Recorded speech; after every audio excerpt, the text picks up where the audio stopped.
ఈరోజు వీడియోలో చందమామ బిస్కెట్స్ వేస్తున్నాను. పిల్లలు చాలా ఇష్టపడతారు కదా, ఈరోజు అందుకని చేశాను. ఫస్ట్ అయితే ఒక గ్లాసు మైదా పిండిని జల్లించుకోవాలండి. ఒక గ్లాస్ అయితే తీసుకున్నాను నేను.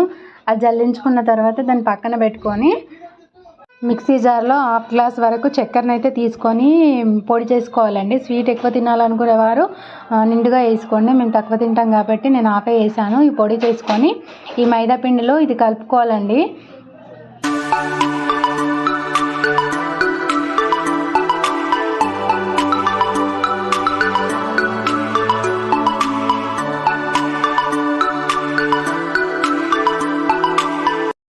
దీంట్లోనే నెయ్యి అయినా నూనె అయినా వేసుకోవాలండి. నేనైతే నెయ్యి వేయలేదు, నూనెనే వేసాను. మా బాబుకి నెయ్యి అంటే నచ్చదు, అందుకని చెప్పి నూనెనే వేసాను. వేసి బాగా కలుపుకోవాలి. కొంచెం కొంచెం వేస్తూ కలుపుకోవాలండి. ఇది ఒక ముద్దలాగా చేసుకోవాలన్నమాట.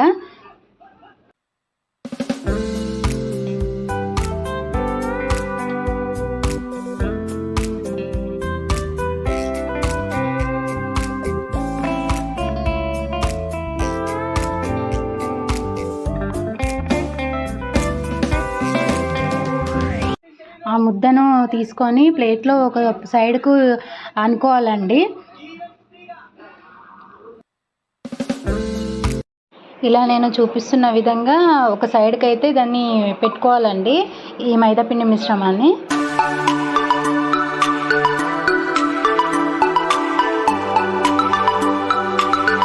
మరోవైపు గిన్నెలో ఇలా సాల్ట్ వేసుకోవాలండి. సాల్ట్ వేసుకొని దీనిపైన ఒక స్టాండ్ పెట్టుకొని హీట్ చేసుకోవాలండి. లో ఫ్లేమ్లోనే పెట్టాలి. ఇందాక మనం రెడీ చేసుకున్న మైదాపిండి మిశ్రమం ఉంది కదండి, దాన్ని ఇలా బాటిల్ క్యాప్తోనైనా లేదంటే గ్లాస్తోనైనా ఒక సైడ్ నుంచి ఇలా తీయాలండి. అర్ధచంద్రాకారంలో వస్తుంది.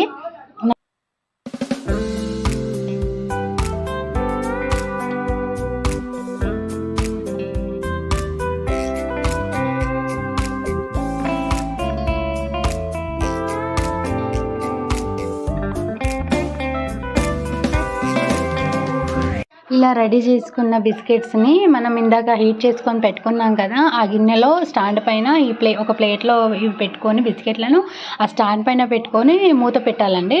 ఒక 20 minutes అయితే పడుతుంది బిస్కెట్లు రెడీ అవ్వడానికి. చూడండి 20 minutes తర్వాత ఎంత బాగా కాలాయో అవి.